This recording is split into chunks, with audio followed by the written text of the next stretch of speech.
So I'm about to head into the gym, hence the Aunt Jemima aesthetic.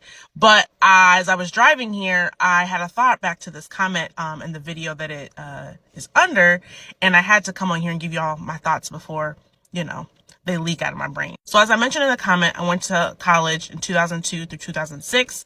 That means I was in high school 1998 to 2002. And when I tell you it was a time, go back to that comment thread and all the people that replied. It was a time. I'm sorry, Gen Z. Y'all just don't have anything that compares. And I'm not saying y'all don't have good music. You do.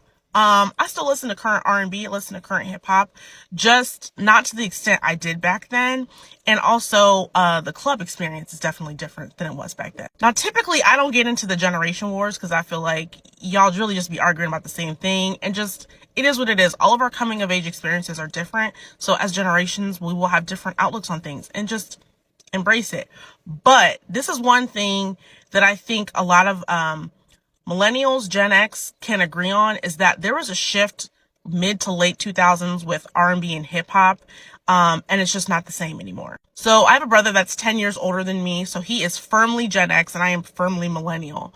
And so I think that kind of informs my opinion here. 90s music went hard too. I will still listen to 90s hip hop and R&B, just like I listened to early 2000s hip hop and R&B. And that's the difference. So when I was in the club, when I was in, late in, high school, college years, my brother was in his mid to late 20s and then 30.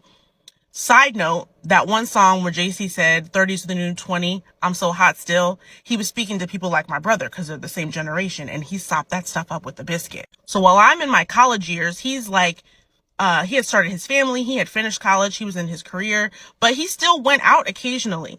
So the difference is, even though he was in a different generation, he still could enjoy the club music. He still enjoyed it with the same reverence or whatever as he enjoyed early 90s, mid 90s music when it was really like his prime time.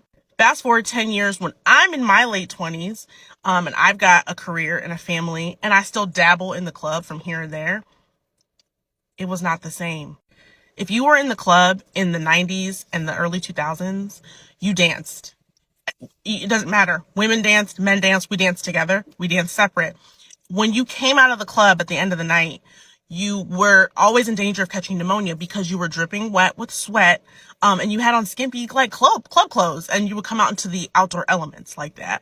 That's something that stayed consistent. So people that were in the club in the 90s had the same behavior as people in the club in the early 2000s. The last time I went to like a regular nightclub was about 2016, and y'all were not dancing.